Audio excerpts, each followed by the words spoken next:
Saturday 14th of May saw the running of the 2016 Petters Rockhampton Wowan Rally. This was the second round of the MRF Tyres Queensland Rally Championship, and a strong field of 42 cars had entered for the event. On the actual race day, 39 cars faced the starter, and the event was to be run on fast, open Shire roads that offered 134 competitive kilometres that favoured the brave and challenged the rest. Leading the field away was Ian Menzies, the defending champion from 2015. Turning up in a new Evo 9 with the intention of taking the race to the dominant Tristan Carrigan, some doubts persisted as to the unknown quantity the new car would present to Ian. Competition was expected to be fierce, with Tristan Carrigan, Ian Menzies, Rob Bishop and Kent Lawrence all hungry for the win.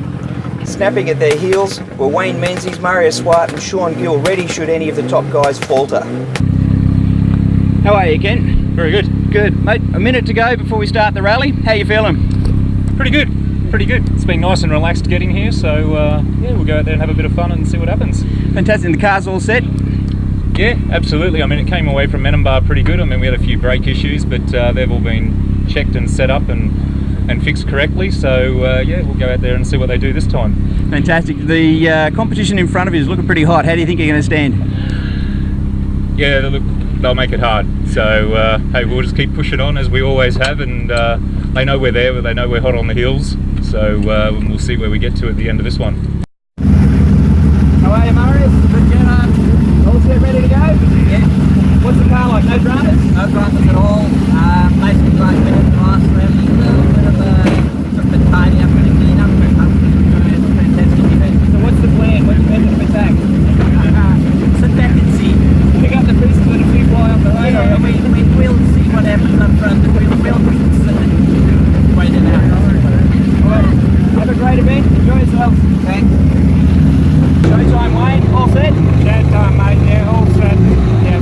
Car's good. All prepared, ready to go? Car is good. All prepared to go. It's a lovely day for it. Absolutely. What's the strategy for this event for you? Go fast, go hard. Try and keep it tight. Absolutely. What's your expectations? Where are you hoping to bring it home at? Mate, if I come home to the top line, Excellent. see how we go. Sean Gill, good to see you out here. All set, ready to go? Absolutely. What's the preparation been to the car for you? Is it ready for the event? Diabolical. Bit of a hard run up to it? It's been a very hard run up to it, but we made it in, which was good. A good trip up. Sold the Hitman Marriott tyres, a lot of cars fitted them, so it's really good. Hey, we're keen to see how the tyres go on these faster sort of roads. We had a really good result down at Menanbar, so what are you expecting to see out of the tyres this side of the event? Look, I don't expect to see as much wear out of the tyres, which is going to be better, but I'm pretty sure they're going to dig in, that's for sure. And we're going to see a lot of wear out of you. Well, I'm getting a bit old these days, so it's probably wear and tear already. It's a good thing they got balaclavas, mate. Hide the wrinkles. Absolutely, definitely. Have a great event, mate. Bring it home straight. We'll see you at the pub. Thanks very much. Of the top 7 cars, all were Mitsubishi Lancer Evos, with the exception of Mario Swart in the VW Polo S2000. Drama was to strike even before the first wheels had turned, when Rob Bishop went AWOL from the start line park firm. A failed throttle position sensor as he was unloading his Evo 6 from the trailer threw the whole team into panic, trying to find a replacement before running out of late time. Ultimately, an SOS call to a mate in Rockhampton had him down tools, raced to a local wrecker to find a TPS, and then charged the 80 kilometres from Rocky to Wowan with the part. In the nick of time, Rob was able to fix the car and line up on the start line only 23 minutes past due time. This of course meant Rob would be chasing down a 1 minute 55 second penalty for the day, and guaranteed that the adrenaline would be high in that car for the whole rally. Oh mate, there's more drama than we'd like to have before an event, that's for sure. Absolutely, panic at the last station. So throttle position sensor? Yes mate, yeah, just completely failed getting it off the trailer.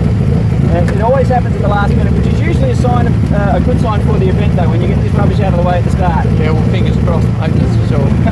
Well, if nothing else, it's got your adrenaline onto about 150 on the peak factor. Yeah. So get out there, go hard and have a fun event, guys. Bring it home safe. Will do, okay, thanks. Good luck, guys. Yeah. The rally format was one blast through the 9 kilometre Horniman stage, followed by a loop of 3 stages totalling 42 kilometres.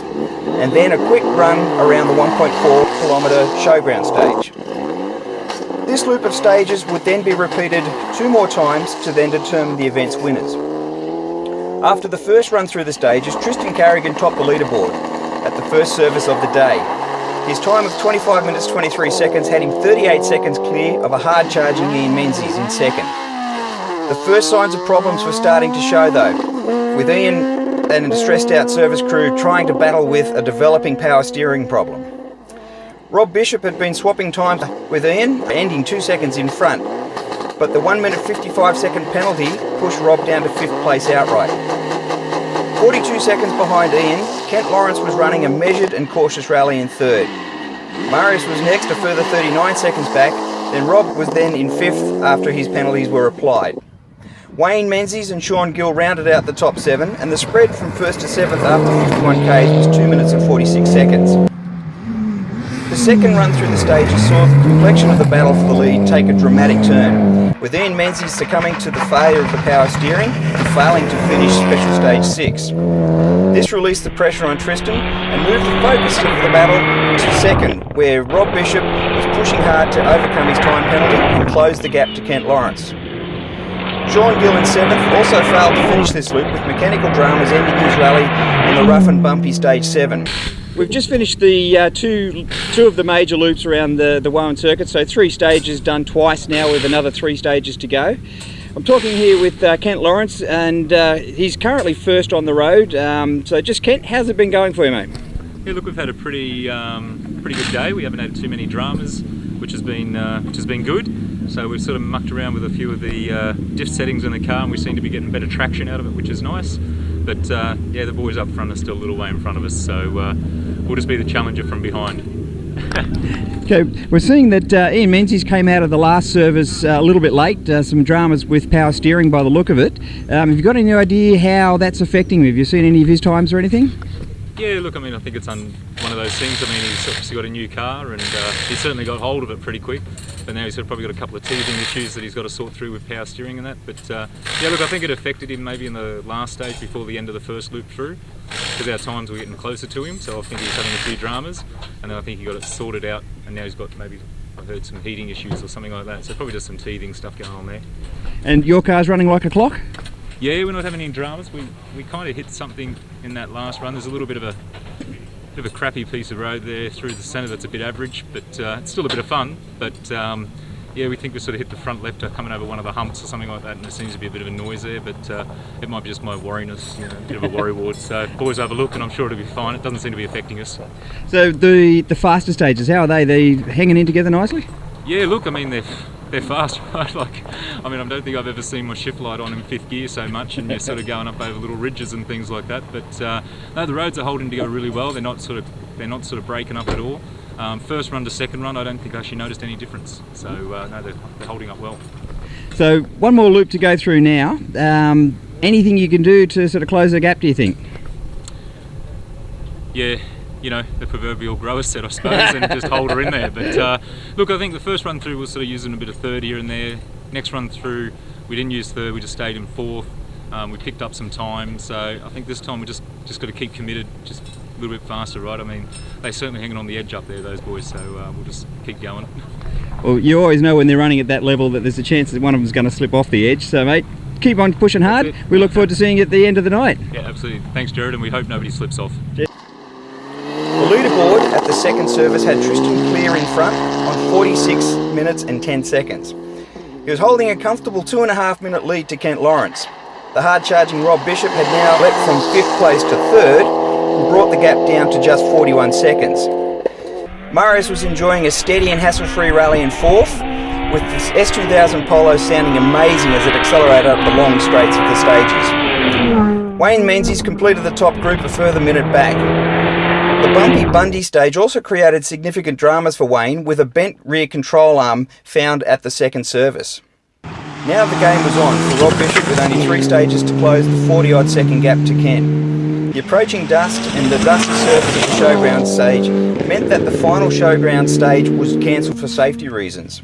After the final loop of stages over some fast and exciting roads, the final results came through.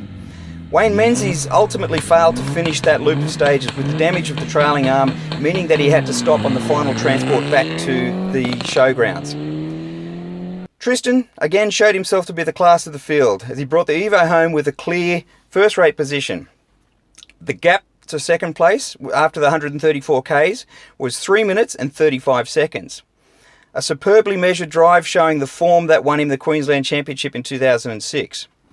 The battle for second was intense though, with Rob continuing to close the gap stage by stage. In the end, Kent was able to hang on to the lead and beat the hard-charging Evo 6 by just 16 seconds. With Tristan not registered for the MRF Tyres Queensland Rally Championship, Sir Lawrence of Kent was crowned the QRC round winner, with Rob Bishop just behind taking third outright and second QRC. Completing the QRC podium was a very happy Marius Clark in the polo, revelling in the results of a trouble-free run. A very fast and challenging rally, run superbly well by the Central Queensland Motorsport Club.